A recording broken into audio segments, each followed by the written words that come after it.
Hello, friends, near and far. Thank you for being a part of my birthday meditation event. Though we're all in different spaces right now, we have tools to feel connected.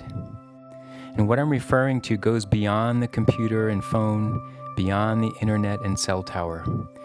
We have the power of concentration to direct our mental efforts to be together in spirit, sharing the joy of relationships, mine to you and ours to all, no matter how far apart we are.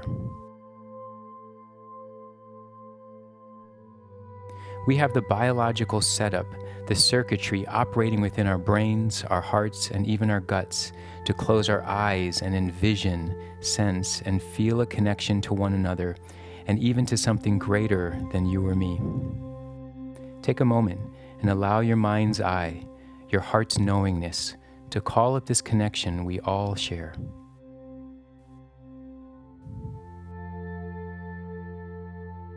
I'm grateful to be able to share this with you and that you're making time to be with me on my 50th birthday. I love it that an obstacle birthed a solution, and we're all together. I give thanks to my guru, Swami Satchidananda, and his teachings that I cherish. I feel blessed by the Swamis with integral yoga and thankful I can share what I've learned and experienced. I give thanks to my healing journey that consciously began at age 16, a journey that was guided and processed by a life in the arts, refined through 12-step recovery, and clarified with yoga, a practice that I aim to live into with each new day. Thank you for making this investment of time for yourself as we spend the next 30 minutes together. May this be useful in some way, and may you find that it deepens your practice of being human. Make sure you can be in a space where you'll be uninterrupted. Sit however is comfortable for you, or even lie down and hopefully not fall asleep. If it's possible, remove your shoes, watches, and put your devices on silent. Give yourself this time to drop into a different state of mind where you can become more deeply invested in your inner truth. If at any point in this meditation you need to adjust your position or even take a break, take a deep breath first and then move with full awareness of your actions. Since this is a recorded meditation, it will remain in your hands to listen to any time and share as you wish. So if at any point you feel you need to stop or return to this at a later time, please do. Let's start with the posture. You might want to sit on a cushion or blanket for comfort.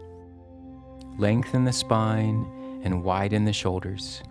Adjust yourself to feel well balanced and comfortable. If the knees hurt, you will need to sit on a higher cushion or chair. Take a few deep breaths. Allow each inhale to lengthen the spine, each exhale to remind you to find ease. Feel yourself getting more and more settled, relaxed, but energized. If you notice your mind distracted at any point, particularly during the silent part of today's meditation, come back to investigate your body and breath and recommit to your energized yet relaxed posture. This first section will create a certain tone for the mind as I navigate within the channels of the mind space. Your thoughts have been running all day already, and to have some chance at being present for this meditation, guideposts will be offered in order to move the mind in certain directions. The first guidepost will be practical information about the challenge of being and experiencing our natural selves.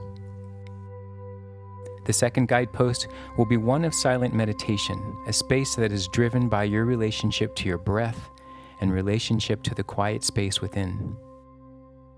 Mixed throughout will be further guideposts of ancient Sanskrit chants to work with vibrational energy to deepen our connection. At the Integral Yoga Institute in San Francisco, these are used during meditation practice. And then we'll close with one final guidepost that offers a universal practice that can be one of the best tools for use at any time.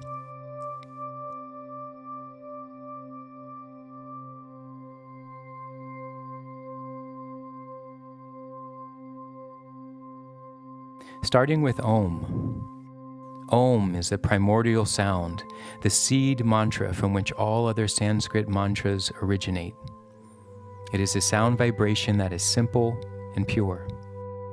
It has been chanted and written about in ancient Vedic texts and studied by science today. The vowel sounds ah and oo, and the soothing sound of inspire energy to move inside the body from root to crown and stimulates healing for the mind and body. If you're comfortable to chant, let's chant 3 ohms together. You're also welcome to simply be with this sound vibration and breathe as initially instructed. You'll benefit even from silently saying Om to yourself. Please inhale.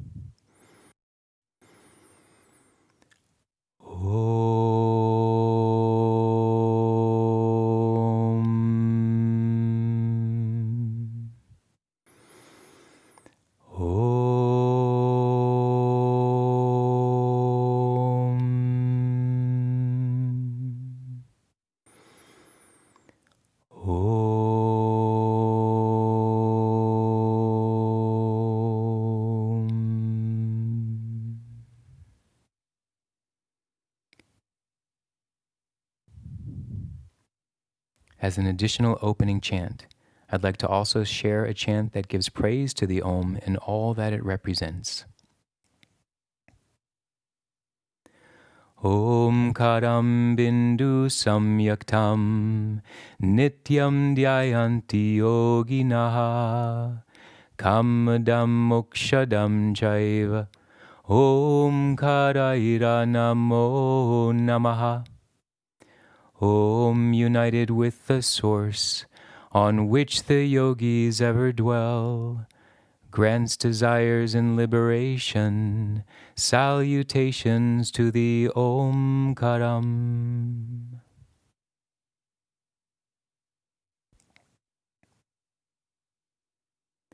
The ancient yogis and spiritual masters have a message that's been handed up for thousands of years, and it seems that it continues to be helpful and even required for our evolution. Sri Swami Satchidananda often simplifies this profound message best by suggesting it is a message of peace, a peace within that is our true nature. He shares that it is from there that the possibility of love, compassion, and harmony among all people, regardless of race, religion, country, or any other perceived difference, is possible. The idea that truth is one, paths are many, which is the slogan of Integral Yoga that he founded. That slogan and the yantra of Integral Yoga are what initially resonated with me and continue to help me dive deeper into my practice. Now, do your best to remain comfortable and relaxed as I share words to guide your heart and mind with thoughts that lead to deeper curiosity of the self. Come back to the breath time and time again. There may be moments of mental rejection as the mind works to defend and safeguard your very nature and any thoughts that you believe make you who you are. Consider these thoughts as a way of looking out into a vast landscape of concepts and suggestions to stay with or move away from as you choose. Think of this as nothing more than how a painting or a book of poetry offers creative ways of seeing, thinking, and feeling. Coming back to this notion of a unified world, allow your mind and heart to sense and feel what would that mean. And consider why this isn't naturally present in every part of the world. Does it feel that you have direct access to your own internal peace? Does it seem fair to say that the peace of many people in this world has been misunderstood, misused, and mistaken? That it has even been stood upon, abused, and stolen? I believe that everyone, everything, every sentient being experiences this peace within and wishes for this harmony, wishes for our fellow neighbors, to see that our subtle bodies of life force energy are the same. We, the plants, the trees, animals, humans, all life, we are reflections of each other.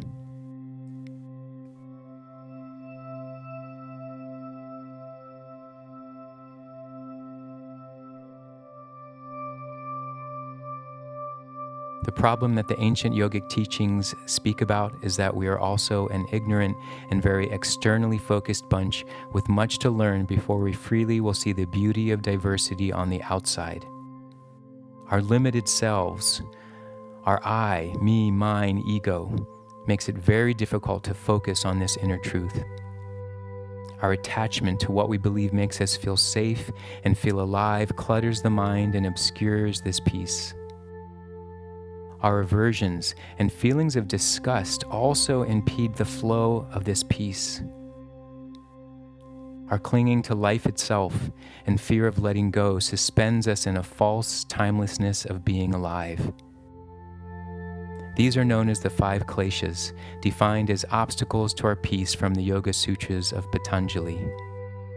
Ignorance, attachments, aversions, ego, and clinging to life, the obstacles to our peace.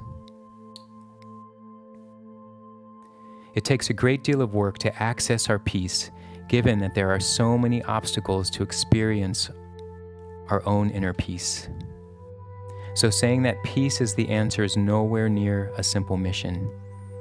It evokes a process of significant and even drastic change in order to find something often lost in our own complex and courageously beating hearts. I'm challenged. I believe everyone has some challenge, and for this reason we must work on ourselves. We can understand the 5 kleshas, these 5 obstacles, and notice how they show up first within ourselves. We must work together to educate and elevate this message of peace.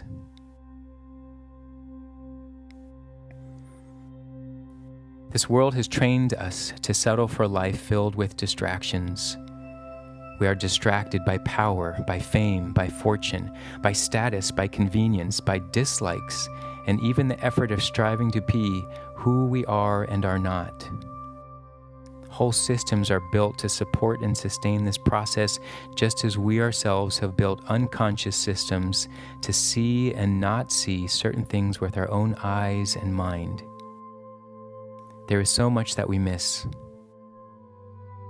This is why there is power in a movie that can move us to tears, a social media post that strikes a nerve, or a family member that surprises us with a different way of thinking. Something that causes us to shift out of our habitual mind and becomes present to our feelings may be the catalyst for making the change we need. We need these many things to not be simply distractions, but the exact things that will eventually leave us feeling uncertain and without a guidepost. I remember a phrase, but don't remember whom to credit. Only when we have lost the map of our journey does our spiritual path begin.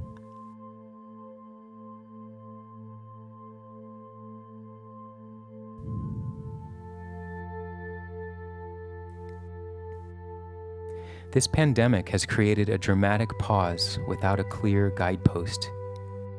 This is the most unusual time in our world for all of us to be experiencing. This time is a remarkably and wildly shocking one, with the polarization of thought and messaging around what is right and what is wrong. Both our physical and mental health is being tested. It's as though the shadow and light of human nature has been magnified. Each of us has a certain context for managing ourselves, and all of us are limited in our ability to comprehend and interpret fully. So why is there such a struggle? There are many answers to this, and still I believe many mysteries when trying to trace the actual start of this ignorance. And of course, likely it traces all the way back to the beginning.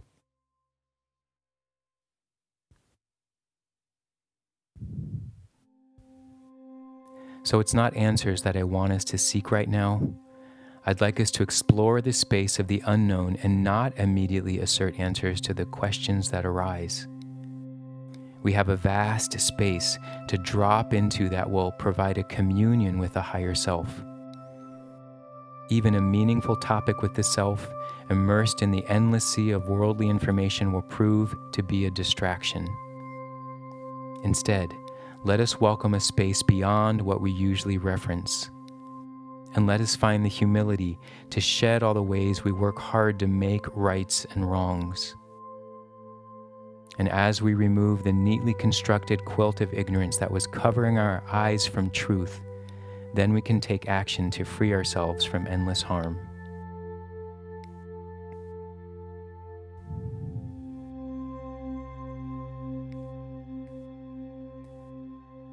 This next mantra is to invoke a great resource of unencumbered relationship to divine light, divine essence.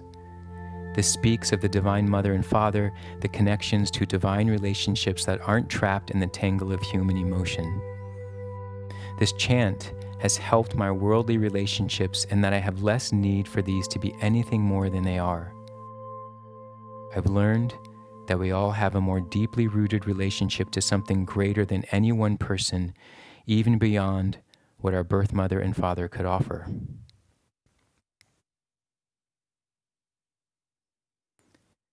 Twameva mata cha pita twameva. Twameva bandhuscha saka twameva. Twameva vidya dravinam twameva. Twameva sarvam mama deva deva. Thou art my mother, my father, thou art. Thou art my family, my friend, thou art. Thou art my knowledge, my wealth, thou art. Thou art my all, O the light of all lights, thou art.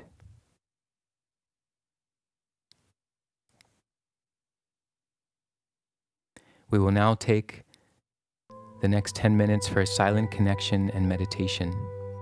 For those of you that practice pranayama, I invite you to take your rounds of these practices as you want, and then use your remaining time in silence. I'll signal this with an Om chant when we reach the end of the meditation.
the final guidepost, as I mentioned, is the one that offers a universal practice that can be used anytime. This is the guidepost of gratitude. Shift away from what's missing and what should be, and focus on being grateful for what has been done and what has changed. This is not to say that now we become blind in the warm bath of gratitude and forget that this is only a guidepost to help us remember to dive deeper. Gratitude isn't a magical spell to put us under by being grateful for our attachments, aversions. That would become an obstacle. It's a point along the path that inspires a state of grace that becomes unbreakable. A state of true gratitude means the appreciation for what one has, and it outweighs the longing for what is missing or wasn't given. It instills a certain power that enables a transformative path towards brilliantly correcting the wrongs and not perpetuating a harmful unconscious cycle. Within grace and gratitude, there isn't a desire to harm anyone, including oneself, anymore. There is a desire to be truthful, to reveal and share the truth. There is a desire to uncover the truest and deepest of all longings, which is to feel the primary connection to that source that holds you in the deepest arms of love and compassion. Thank you for taking this time with me to celebrate my 50th year. What a wonderful and somewhat weird but beautiful way to start a new decade.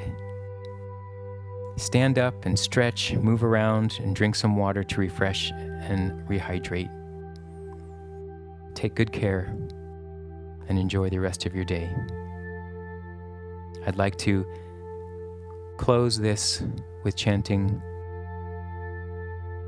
a closing shloka known as the Lokha Samasta Sukhino Bhavantu. You're welcome to join in.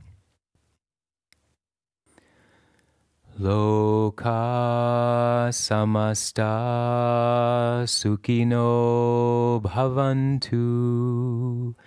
Lokha Samasta Sukhino Bhavantu. Lokha Samasta Sukhino Bhavantu. In my extra boosted translation, may the entire universe that dwells within the self and beyond, may it be filled with everlasting peace and joy, love and light. And may the light of truth overcome all ignorance. Victory to that light. Jai Shri Satguru Maharaj Ki. Jai, victory. The light in me sees the light in you. Namaste.